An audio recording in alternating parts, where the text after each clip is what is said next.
You're listening to a podcast from the South China Morning Post.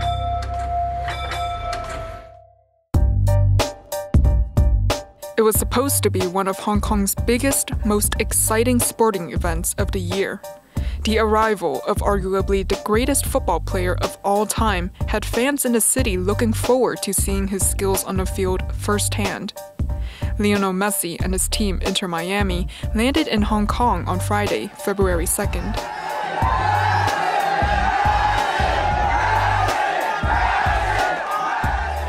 After a public training session on Saturday, they were scheduled to play a friendly match against a Hong Kong football team the following day. But by Sunday afternoon, cheers had turned to jeers and demand for refunds.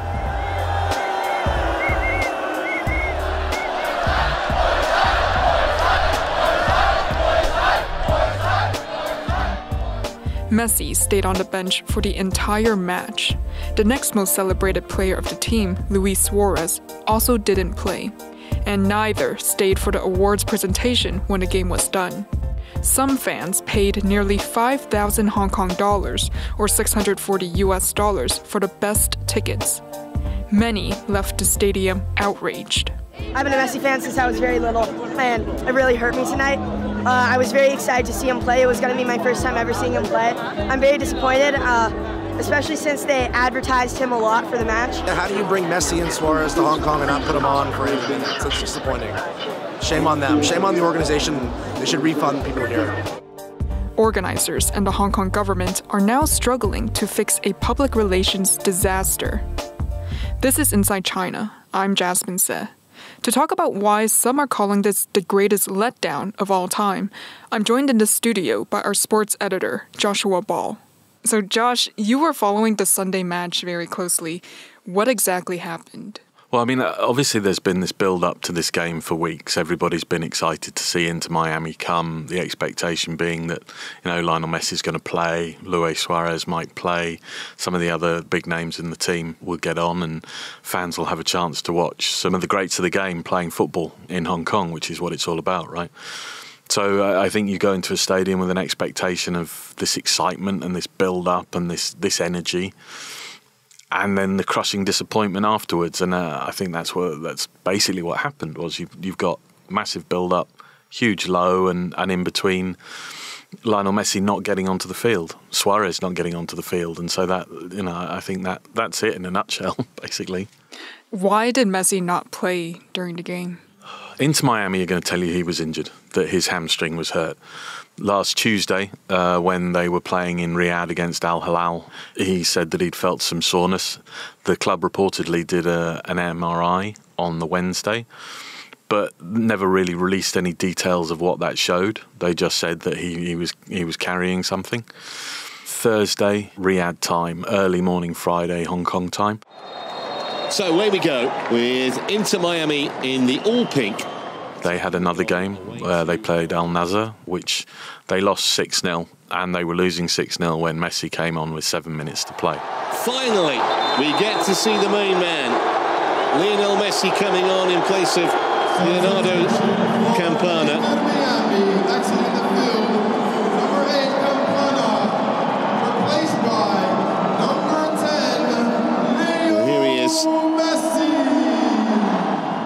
That game had been billed as like a last chance to see Ronaldo and Messi play each other.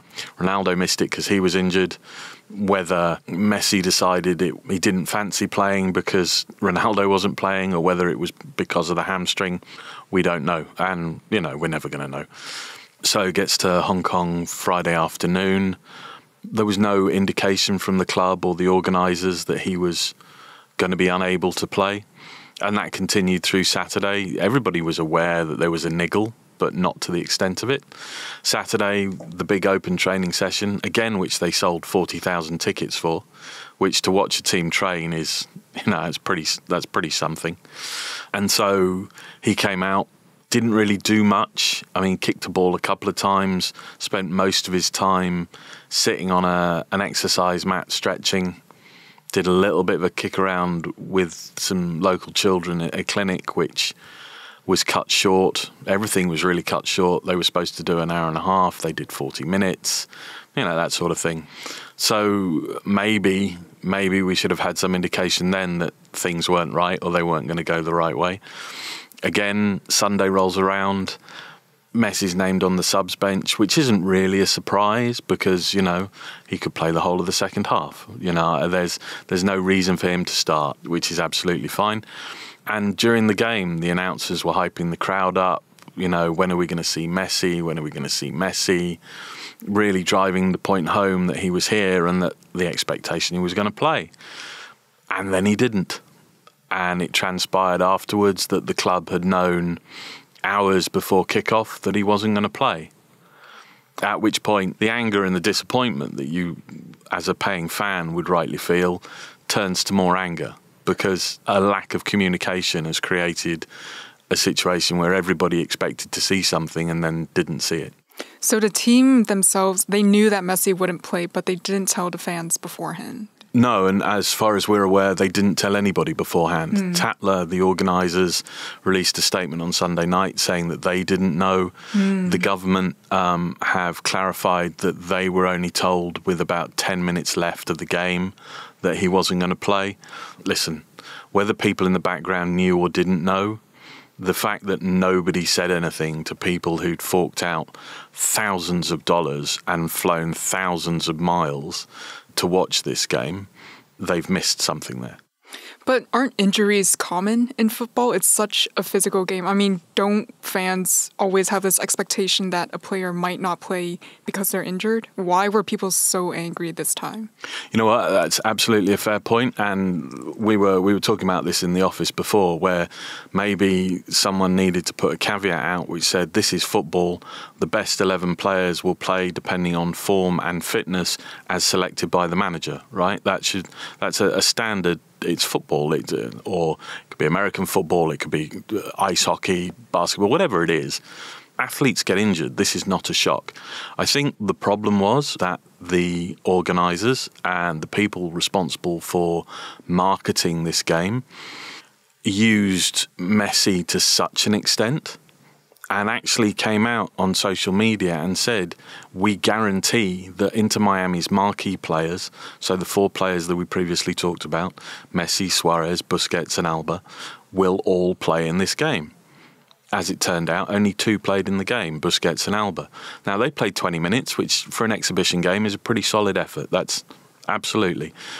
But no, I mean, players get injured. But again, it was the poor communication, or actually the complete lack of communication, that created this problem, especially if during the game they're still hyping him up. If they'd thought about it, they would have had him do a lap of the pitch beforehand, at half-time, afterwards, maybe pulled a couple of kids from the crowd to sign a shirt or something, just to lessen the obvious anger that there was going to be. Whoever's in charge of the communication failed miserably, unfortunately.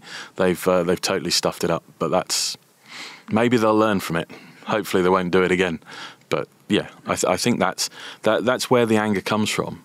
So as you said, the organizers, that's tler Asia for this event, yeah, they really hyped it up with Messi as really the face of this event. I mean, his face was all over advertisements across the city. His jerseys were being sold and worn. You could see them everywhere. Did the organizers oversell this event? Oh, massively. Massively, absolutely. But I think this also comes from, with the greatest will in the world, tler Asia are not a sports events company. They have no business organising major sporting events. They're not qualified to do it. They've got no experience of doing it. They should have brought in people who knew what they were talking about. And Hong Kong is not short of them. Hong Kong has organised the Rugby Sevens for, going on 45 years, something like that. There's a little bit of experience in the city when it comes to major sporting events. And the people who should have been organising it are the people who are responsible for events like that. Because they know, first thing, never overpromise. Never overpromise. That's cardinal sin. And then also, athletes get injured. So what's your backup plan? How do you negate that? Like, there was no personal appearance. There was no trying to do some good PR. To be honest, I think most of the blame for this, let's call it a fiasco, has probably got to land with the organisers on this one. Mm-hmm. And how much money did the organisers pay to hold this event? There were suggestions that it was around about 7 million US. But again, we don't have official figures, so it's just an estimate at that point. However, Lionel Messi, his appearance fees are not going to be cheap, given who he is. So I think you can draw your own conclusions from that. Mm-hmm. I mean, speaking of Messi, his fans are outraged right now, but what did he think? Do we know what he thought of this event in Hong Kong? Did he care that he didn't get to play in the game? It's difficult, isn't it? I mean, look, he didn't make a single appearance in front of the press, so nobody got to ask him any questions. You would have thought that as a professional, he probably would have wanted to play if he could, but on the flip side, he's, 36 years old. He's coming towards the end of his career. There were 2 tough games in Saudi Arabia. They've got another game in Japan on Wednesday. Their season starts on February the 21st. Playing and risking the injury becoming worse in what was essentially an exhibition game in Hong Kong, it wouldn't have made much sense. So no, I mean, nobody really knows what he thinks because we've not been able to ask him. But I don't think that you can say that Messi sat it out because he didn't fancy it. I'm not sure that's who he is. I don't know because I don't know him, but I'm not sure that's who he is. Actually, after being booed off the field, Messi finally addressed the media on February 6. By this time, he and his team had already left Hong Kong for Tokyo, but he had a few words for his disappointed fans. Unfortunately, in soccer, in any game, it can happen that we can have an injury. It happened to me. I could not be in the match in Hong Kong. It is a pity because I always want to participate. I want to be there, especially in these matches when we travel so far and people are so excited to see our matches.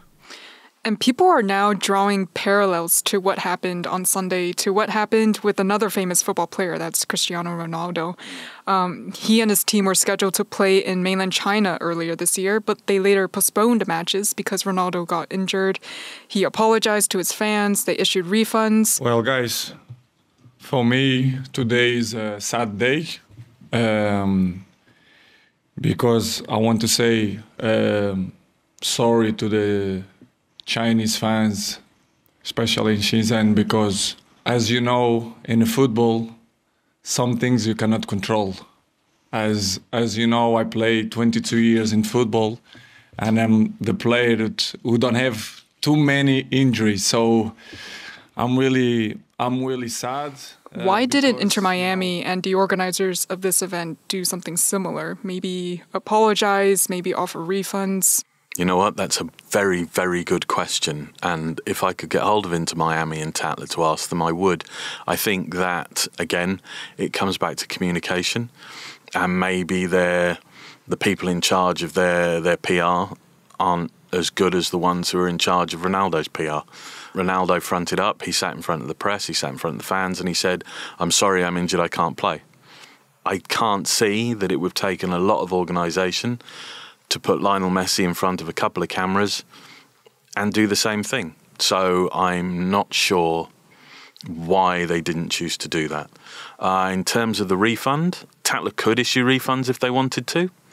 That would be a lot of money, but they could do it if they wanted to. But then maybe that sets a bad precedent.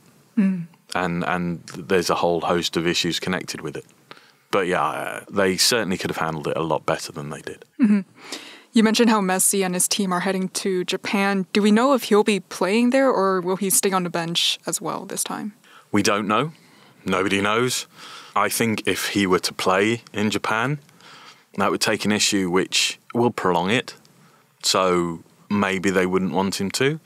But then if you're looking at it from the Inter Miami point of view, if he's legitimately injured, then he's not going to play. If he's not legitimately injured or they're easing him back into things, he might play a little bit. And from a non-sporting perspective, Japan is a far larger market for Inter Miami and Major League Soccer than Hong Kong is. Mm-hmm. And I wouldn't hesitate to suggest that maybe that played a part in some thinking. During the press conference in Tokyo, Messi said that he might be able to play this time around. Today in the afternoon, we're going to train. We're going to test again. The truth is that I have a very good feeling compared to how I was before. Depending on how it goes, I'll see if I play. To be honest, I don't know if I can do it or not, but I feel much better, and I'm really looking forward to doing it. So it seems like a lot of attention has been on Inter Miami and Messi, but what about their opponents on Sunday, the Hong Kong football team? Did anyone come out to support them specifically? Oh yeah. No, there were lots of Hong Kong fans there, keen to see the team play. You know, and it must have been an incredible atmosphere for them to be part of, because normally, you know, I mean, they don't play in front of small crowds. Well, domestically they do, but when Hong Kong play, 6,000-7,000, and Mong Kok Stadium can be quite a good atmosphere. But that 40,000 people in Hong Kong Stadium, that doesn't happen every day. And I hope the players really enjoyed it. I hope they took the opportunity to love every minute of it. And it was definitely about being able to watch them and celebrate them too. Mm-hmm.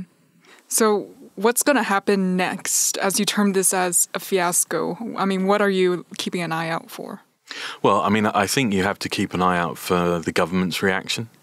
But I think also the government have got questions to answer because of the fact that they gave this event M-Mark status. What's M-Mark? So, M-Mark status basically is where the government will go in and provide funding and help because they recognise the importance of the event coming to Hong Kong.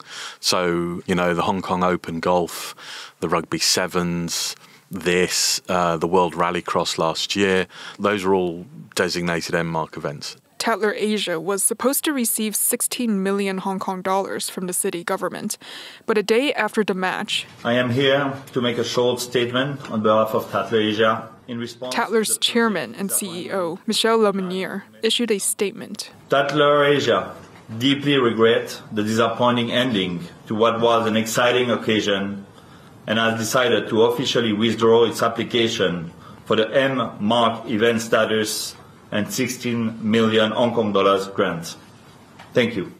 The government has got a little bit of egg on its face after this one. There were also issues around the World Rallycross event, which wasn't as good as it might have been. So I think those people who are on the committee, who are making these decisions, should probably face some questioning.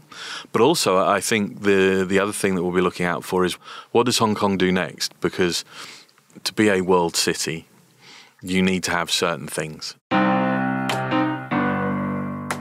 And, everybody talks about not having Taylor Swift or Coldplay and hoping that when Kai Tak comes online, that's the sort of thing that will happen. Hong Kong's very good at staging business events and, fintech and expos and things like that. But if it really wants to take another step, it needs large sporting events other than the Sevens, and it needs large concerts. And I think so Hong Kong's reaction to this setback is going to be quite telling.